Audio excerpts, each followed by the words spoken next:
வணக்கம், good morning, happy morning, wonderful morning. இன்னைக்கு இன்னொரு டாபிக் எடுத்து பேசலாம்னு நினச்சேன். சம்டைம்ஸ் சும்மா இருப்பதே மேல் அப்படிம்பாங்க. ஆக்ஷனுக்காக நம்ம ஏதாவது ஒன்று செய்யணும்னு அவசியம் கிடையாது.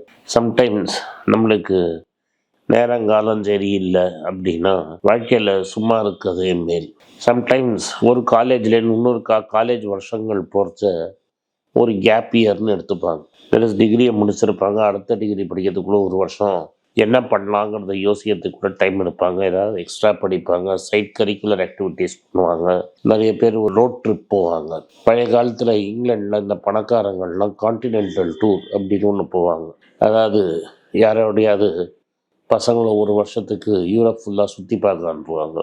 உலகத்தை பார்த்து ஏதாவது கற்றுக்கிட்டு வந்து வாழ்க்கையில் சம்டைம்ஸ் அறகுறையாக ஏதாவது பண்ணுறதுக்கு பதிலாக பண்ணாமல் இருப்பதே இது எப்போ பண்ண முடியும்னா, உங்களுக்கு சர்வைவலுக்கு ஏதாவது வேறு ஏதாவது வழி இருந்தால் தான் நீங்கள் பண்ண முடியும். சர்வைவலுக்கு வேறு ஏதாவது வழி இல்லைன்னா இதை பண்ணவே முடியாது.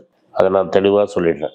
நான் எனக்கு ரெஸ்பான்சிபிலிட்டி நிறைய இருக்குது. இந்த ரெஸ்பான்சிபிலிட்டி இருக்கும்போது நான் எப்படி பிரேக் எடுக்கிறது அப்படின்னு கேட்டிங்கன்னா பிரேக் எடுக்க முடியாது தான். அப்போ நீங்கள் ஏதாவது பண்ணி உங்களத மட்டும் இல்லை, யாருக்கெல்லாம் நீங்கள் ரெஸ்பான்சிபிளோ அவங்களுக்கு பேசிக் நெசசிட்டிக்கு காசை சேர்த்து வச்சுட்டு தான் நீங்கள் பிரேக் எடுக்க முடியும். ஆனந்த் சார் சொன்னார், அதனால் நான் பிரேக் எடுத்தேன்னு எடுக்க முடியாது.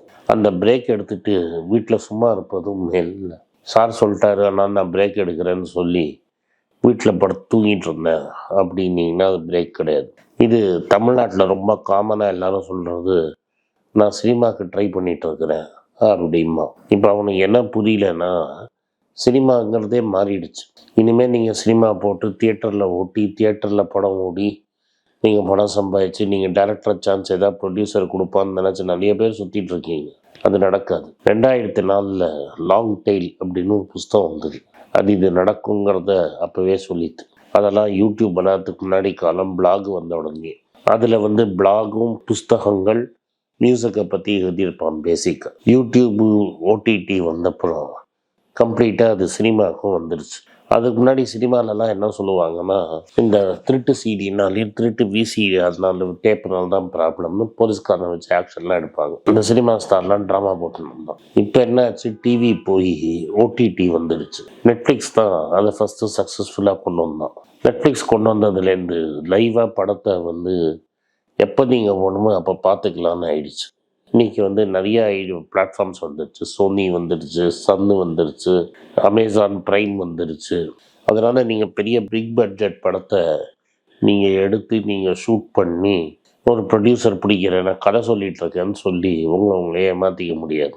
இன்ஃபேக்ட் ஒரு ஃபோனை வச்சு படத்தை ஷூட் பண்ணி யூடியூப்பில் போடுறதெல்லாம் நிறைய பார்த்துருப்பீங்க. இன்ஃபேக்ட் கான்ஸ் அப்படிங்கிற ஒரு பெரிய சினிமா இதில் நான் ஐஃபோன்லேயே ஷூட் பண்ணி ஒரு படத்தை அதுக்கு அவார்டும் கிடச்சிது. அதனால் நான் சும்மா சினிமா ட்ரை பண்ணிகிட்டு இருக்கிறேன் அப்படின்னு சொல்லி உங்களே நீங்கள் ஏமாற்றிக்கிறத நிறுத்துறது பெட்டர்.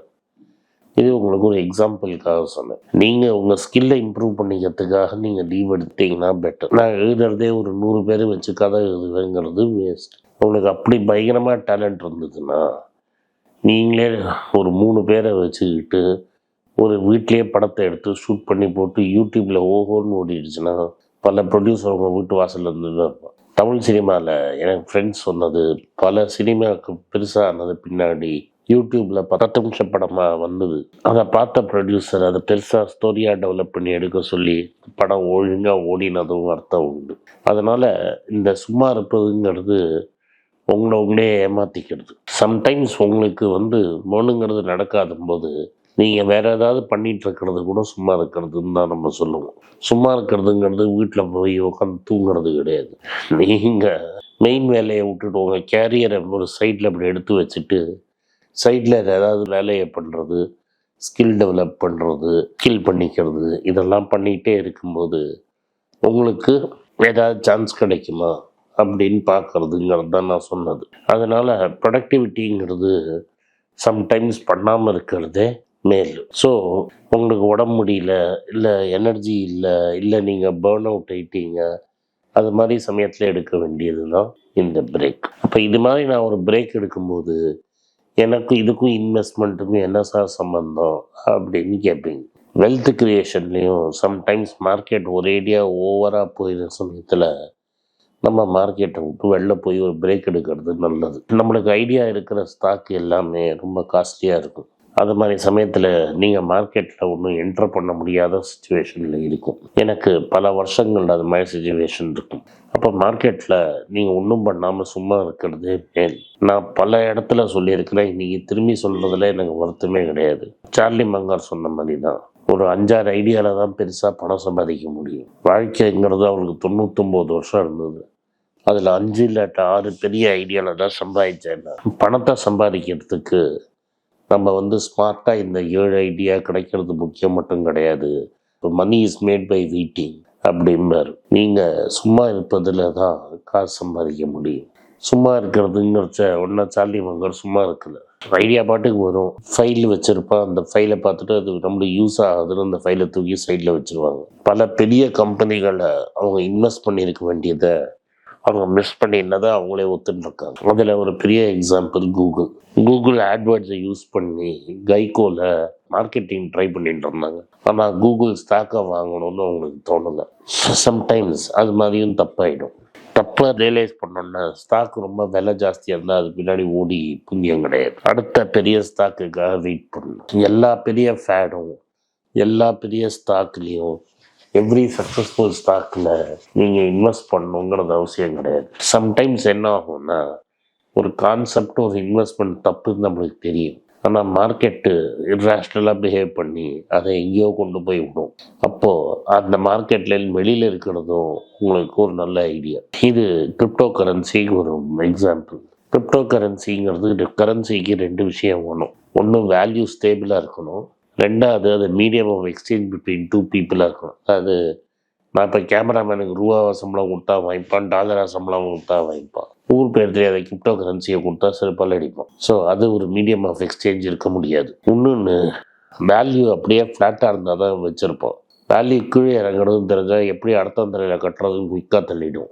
வேல்யூ ஒரேடியாக ஏறுதுன்னா அதை நம்மளே பதுக்குவோமே தவிர விற்க மாட்டோம். ஸோ இது ஒரு கலெக்டபிள் ஐட்டமாக போயிடுச்சு கிரிப்டோ கரன்சிங்கிறது.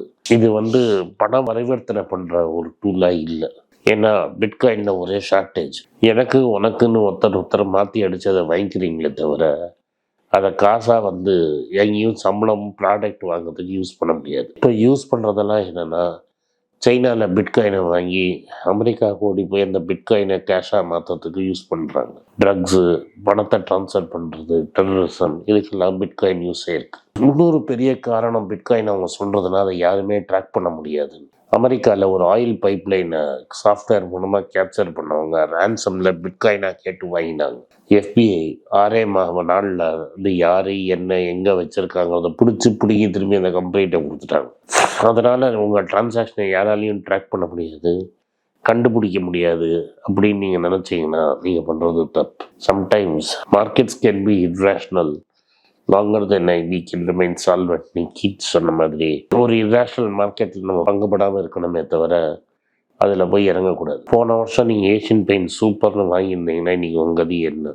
யூனிலீவர் வாங்கியிருந்தீங்கன்னா உங்கள் கதி என்ன? ஸோ இது மாதிரி மார்க்கெட்டில் இது மாதிரி ஸ்டாக்லேருந்து வெளியில் இருக்கிறது உங்களுக்கும் நல்லது, மார்க்கெட்டுக்கும் நல்லது. டிஃபென்சிவாக பணத்தை மாடில் போட்டு மாதம் வர இன்ட்ரெஸ்ட்டில் பட்டாஸ்டில் 1-2 வாங்கிட்டு இருக்கலாமே தவிர ஃபுல்லாக மார்க்கெட்டில் இறங்கினா நீங்கள் காணாமல் போயிடுவீங்க. ஹாஃப் ஹார்ட்டடாக ஏதாவது பண்ணுறதுக்கு பதிலாக பொறுமையாக வெயிட் பண்ணுறதே பெட்டர். இதுதான் நான் சொல்ல வருது. நன்றி, வணக்கம். இந்த வீடியோ உங்களுக்கு பிடிச்சிருந்தா இந்த வீடியோவை லைக் பண்ணுங்கள், எங்கள் சேனலை சப்ஸ்கிரைப் பண்ணுங்கள், பெல் நோட்டிஃபிகேஷன் தட்டுங்க. இந்த வீடியோ முடிஞ்சால் உங்கள் சொந்தக்காரங்களுக்கும் ஃப்ரெண்ட்ஸுக்கும் அனுப்புங்க, அவங்க பார்க்க வற்புறுத்துங்க. நன்றி, வணக்கம்.